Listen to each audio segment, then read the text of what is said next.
Shalom. Kalala Yahweh Bashem Yahshai Bashem Rakakodash.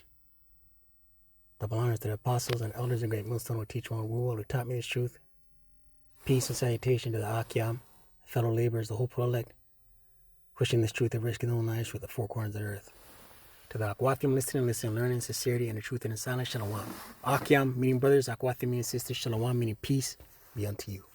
It's your brother Shema from the GMS Toronto camp here in Toronto, here with another lesson. All right, we'll get right into it. Another news and prophecy. Right, and this is from the express.co.uk.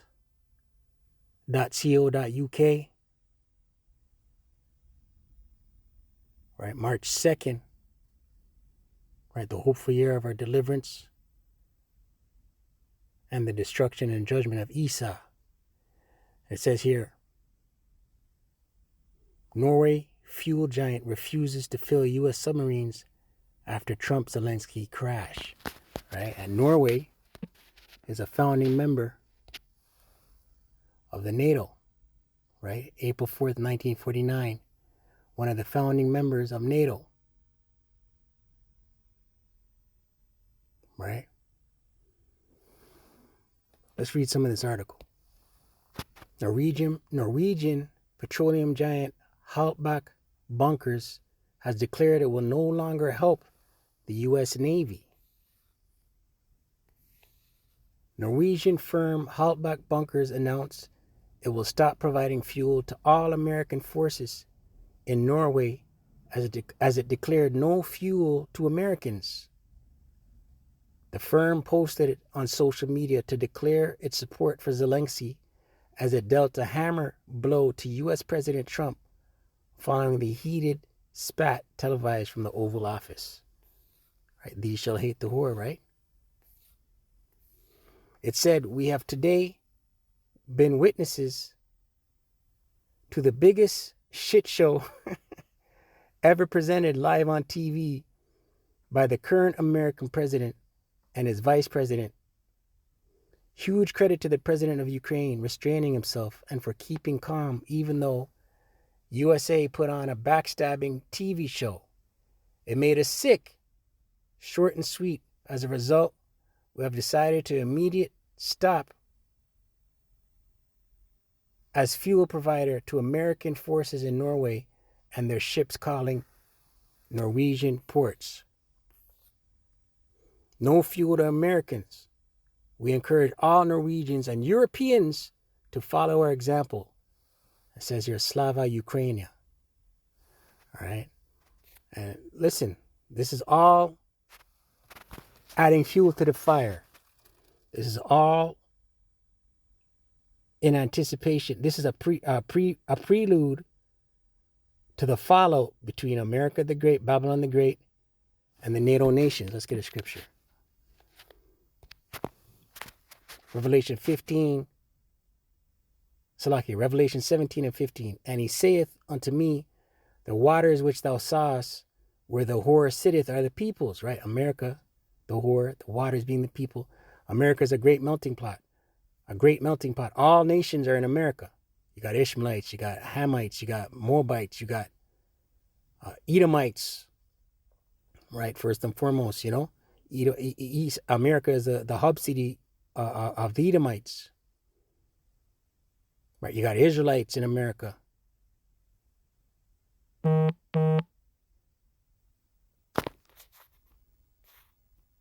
Revelation 17:15. And he saith unto me, the waters which thou sawest, where the whore sitteth, are peoples and multitudes and nations and tongues. Right? Everyone speaking their own language, their native tongue.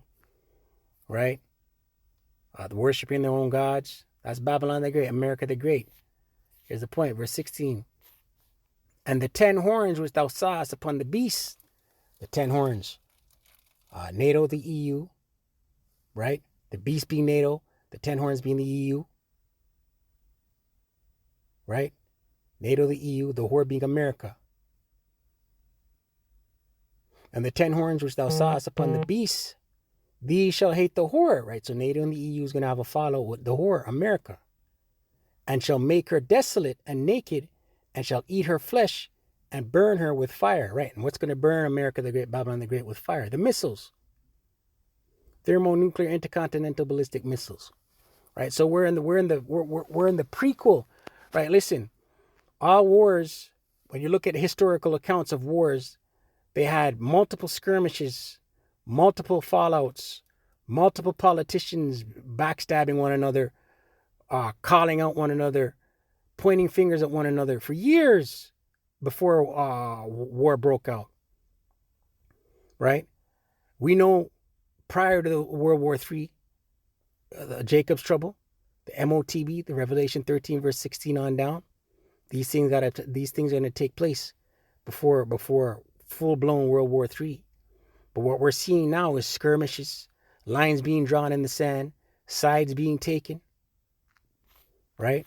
Verse 17, for power hath put in their hearts, the Most High hath put in their minds, right? These NATO nations, these EU nations, to fulfill his will and to agree and give their kingdom unto the beast, right? They've been in good standing with the beast, the hegemony. They've agreed with the beast. They've been allies with the beast, these NATO nations, the EU nations, right? Until the words of power shall be fulfilled, right? So the Lord is now putting the Spirit on these NATO nations, these EU nations, to fall out, have a fallout with America the Great, Babylon the Great, right? Norwegians saying no fuel for America.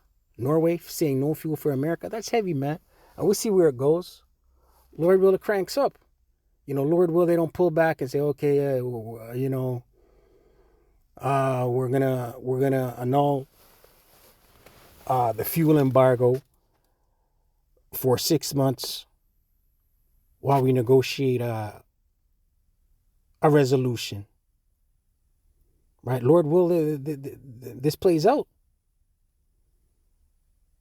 right? And they say, F it, we're not giving you nothing. I wanted to get Habakkuk 2.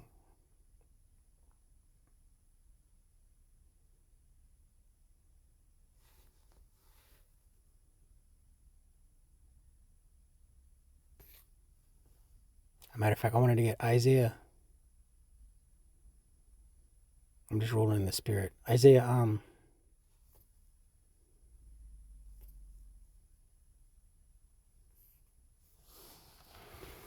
33 and 1, NLT. What sorrow awaits you, Assyrians? America the Great, spiritual Assyria, spiritual Sodom, spiritual Egypt, spiritual Nineveh, who have destroyed others, right? You've been the hammer of the earth. You've colonized the whole earth, right? Esau, Edom, your hub city being America, but have never been destroyed.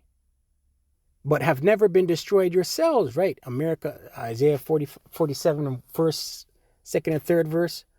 Come now and sit in the dust. You shall no longer be called tender and delicate. Right? You've never been invaded. Wars haven't raged on your soil, America the Great, Babylon the Great soil. Right? Yeah, the Civil War, historical account of the Civil War between America the Great, between the British, the French, the Spanish, right? But other than that, that's it. America hasn't been touched. She hasn't been invaded. Right? Says here, but have never been destroyed. Right? She never been. Listen, the missiles that are coming from America the Great. Thermonuclear intercontinental ballistic missiles. Right? Thus saith the scriptures. You betray others. Right? And that's America. They speak with a forked tongue. But you have never been betrayed. Right? And we brought this out in the lesson, the sit down a few days ago. Obadiah 1, where it says, thou that eat thy bread, matter of fact, let me get it. Confederate against thee. Obadiah 1.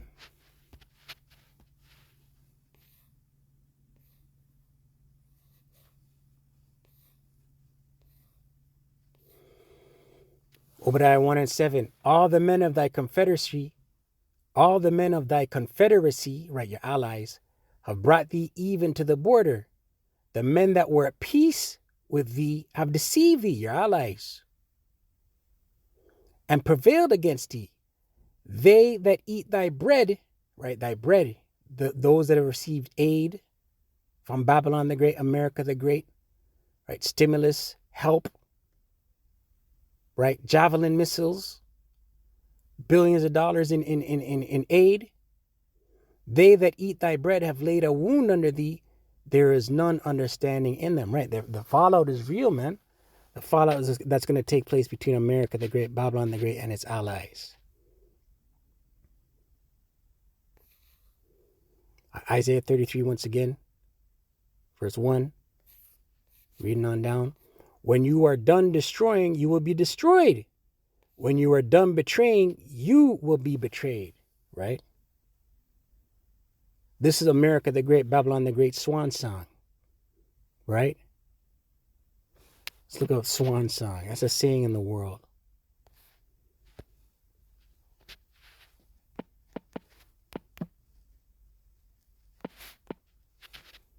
Swan song meaning a farewell. Swan song. Right? A farewell or final appearance, action or work. Right? This is the farewell and final appearance, action and work of America the Great, Babylon the Great. She's through, man. She's finished. Let's close. Habakkuk 2.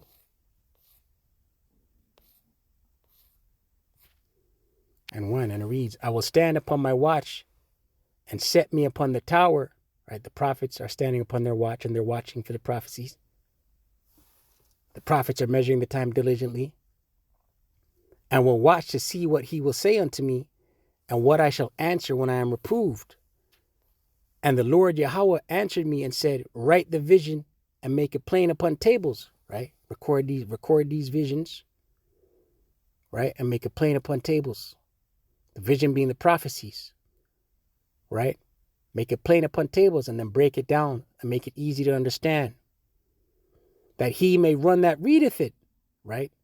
Him that hear it is going to receive this word, accept this word, him himself become a teacher, right? But also to seek out the Lord while he may be found, to prepare himself to be shielded from the destruction, right?